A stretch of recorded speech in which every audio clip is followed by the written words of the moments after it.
ఏలినాటి శనితోటి ఇబ్బందులు పడుతున్న భక్తులందరూ కూడా శని త్రయోదశి రోజున ఈ రకమైన పూజలు చేయడం వల్ల ఆ శనీశ్వరుడి అనుగ్రహం పొంది ఆ బాధల నుండి కూడా విముక్తులవుతారు. హిందూ ధర్మశాస్త్రాల ప్రకారం శని త్రయోదశికి ఎంతో ప్రాముఖ్యత కలిగి ఉంది. శనివారం శని త్రయోదశి తిథి కలిసి వచ్చిన రోజును శని త్రయోదశిగా జరుపుకుంటూ ఉంటాం. శనిదేవుణ్ణి న్యాయదేవుడిగా, కర్మదేవతలకు ప్రదాతగా కూడా భావించాలి. ఎవరైతే తమ జాతకంలో ఏలినాటి శని, అష్టమ శని లేదా అర్ధాష్టమ శనితో ఆ దోషాలతో ఇబ్బంది పడుతూ ఉన్నారో ఆ భక్తులందరూ కూడా ఈ రోజున ఒక గొప్ప ఊరటనిచ్చే పర్వదినంగా కూడా భావించాలి. శని త్రయోదశి రోజున ఈ చిన్న పూజ కూడా మీ జీవితంలో పెద్ద మార్పులను తీసుకువస్తుంది. శని త్రయోదశి శివుడికి ప్రీతిపాత్రమైన తిథి కూడా. శనివారం విష్ణుమూర్తికి కూడా ఇష్టమైన రోజు. ఈ రెండూ కలిసిన ఆ శని త్రయోదశి రోజున శివకేశవుల అనుగ్రహం కూడా లభిస్తుంది. అంతేకాకుండా శనిదేవుడు జన్మించిన తిథి కూడా త్రయోదశి కావడంతో ఈ రోజుకు మరింత పవిత్రత పెరిగింది. ఈ పర్వదినం రోజున ఆ శనీశ్వరుడికి నువ్వుల నూనెతో అభిషేకం చేయడం వల్ల, నల్ల నువ్వులను దానం చేయడం వల్ల ఆర్థిక ఇబ్బందులు తొలగిపోయి ఆయురారోగ్యాలు సిద్ధిస్తాయి.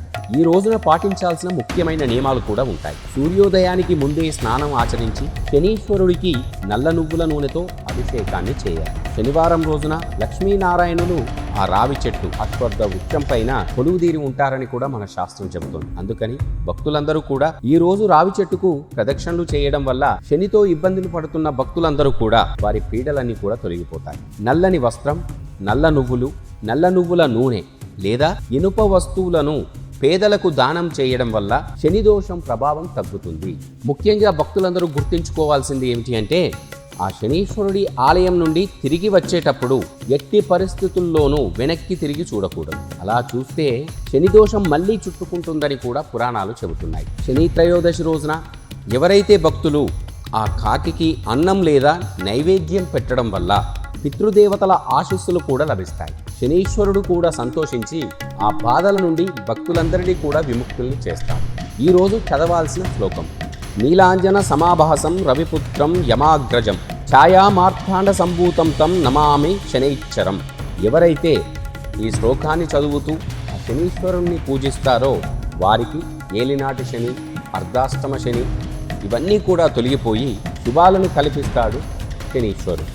వీలైనన్ని సార్లు, కుదరని పక్షంలో 11 సార్లు, ఇంకా సమయం ఉంటే 108 సార్లు భక్తితో పఠించడం వల్ల ఆ శనీశ్వరుడు సంతోషించి శని బాధల నుండి మిమ్మల్ని విముక్తుల్ని కూడా చేస్తాడు.